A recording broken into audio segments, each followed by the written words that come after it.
Blabu labu labu labubu blabudu. I had no clue what LABUBU was. Couldn't even pronounce it right. Then I saw news about crazy lines, like people camping out for iPhones, fighting over mystery boxes. Celebs like Kim Kardashian and Lisa from Blackpink are rocking these on their bags like they're the new Gucci. All this hype over what looks like a fluffy toy? Is this a jacked up Kinder Surprise or just another TikTok craze that'll be forgotten in a month with everyone selling their worthless collections at flea markets? I had to figure out why everyone's losing their minds over this fluffy LABUBU. It's like diving into a rabbit hole of blind box culture where big money, human psychology, and Chinese marketing geniuses are pulling the strings. I'm going to break down how these cute little monster charms became a massive cultural thing in 2025. I'm obsessed with LABUBU and had to know what's up. At first, it's like someone mixed a gremlin with a demon-possessed Chebareska, but it's actually a character from The Monsters, a book by Hong Kong artist Kassing Lun.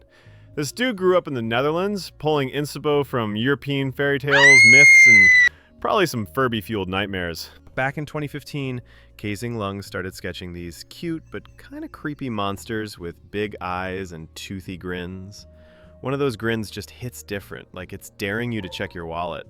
For his book, The Monsters, he created a whole squad of weirdos. Ballerina, Cappuccino, Trala Trala, Bombabini, Geese.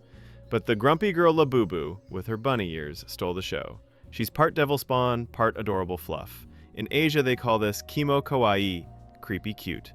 Early on, these characters were exclusive designer figures from How to Work, super rare, the kind you'd sell a kidney for.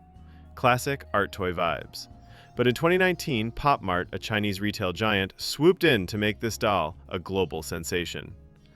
Pop Mart stuffed LABUBU into their famous blind boxes, surprise packages where you drop $10 to $30 for a random figure. You might score a rare LABUBU worth as much as an old laptop on eBay, or you might get junk even your dog wouldn't touch. It's like a Kinder Surprise, but with a dopamine hit that feels straight out of Vegas. Blind boxes are basically a lottery. You pay, rip open the box, and either scream with joy over a rare find, or stare at a monster that's judging you. Pure gambling, but totally legal. That's the backbone of Pop Mart's empire, a Chinese company that took Japan's gacha machine idea and swapped capsules for slick boxes.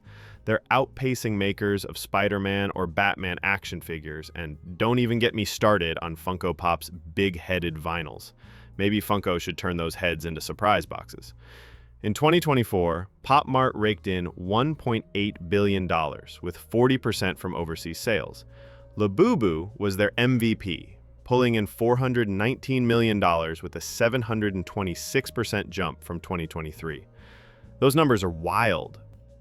Let's hear what Lisa from Blackpink says about LABUBU. Has a tail, okay? It's super cute. So when this guy has a tail, they call Simomo. If she doesn't have tail, Pop Mart's making bank on these surprise boxes, but why are Lisa, Kim Kardashian, and Rihanna carrying LABUBU like it's a Cartier diamond? Did they buy these toothy L's, or did Pop Mart slip them a box with a "promote us pretty please" note? Lisa's the one who kicked this off. In 2023, she started posting Instagram pics of LABUBU on her fancy bags, calling it her daughter. Fans lost it, wanting their own, since a LABUBU box is way cheaper than a designer purse.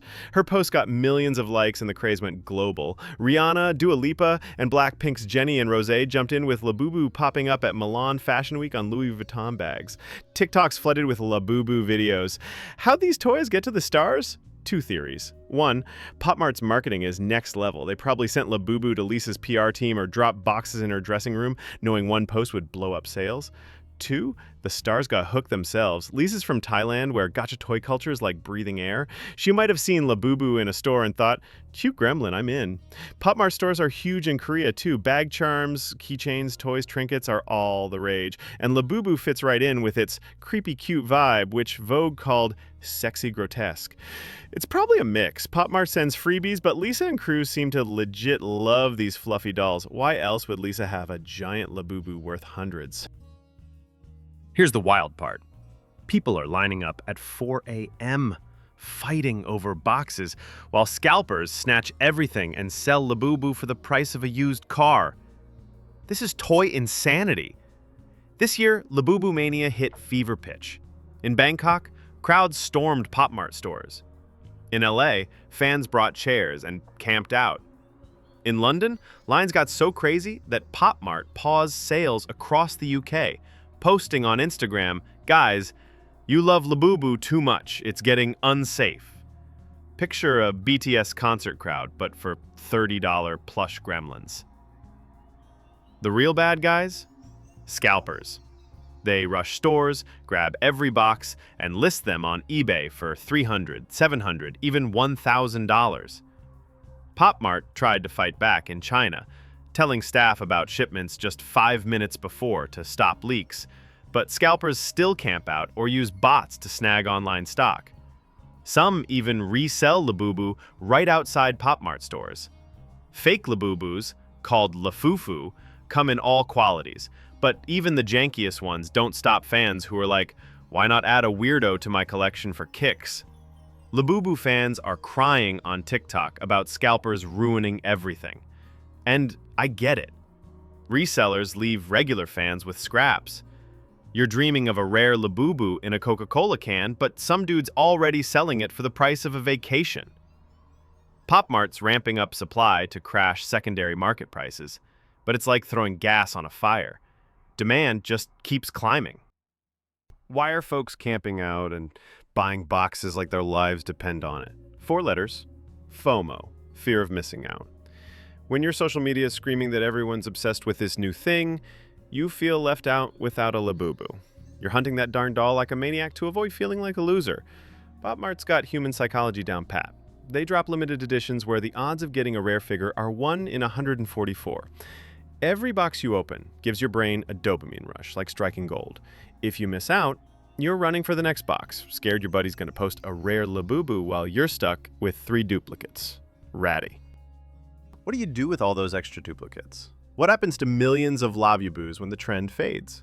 If this bubble pops, secondary market prices will tank, and tons of figures could end up in the trash. Case in point, 2 years ago, Funko had financial trouble from overstock and dumped $30 million worth of figures. Remember fidget spinners collecting dust? LABUBU's not safe from that fate. Today, they're on Lisa's Blackpink bag. Tomorrow, they're in a box marked free to good home. Conscious collecting with LABUBU sounds like a pipe dream. But fans are trying. They resell duplicates, trade in groups, or make custom figures, but it's a drop in the bucket. Pop Mart keeps pumping out boxes, and people keep buying. Because FOMO beats common sense. Folks love collecting, showing off, and feeling part of something big, but we gotta learn not to drown in plastic for a fleeting trend. So share this with your friends and drop a comment on what you think of this madness. And please, don't sell your garage for a LABUBU box.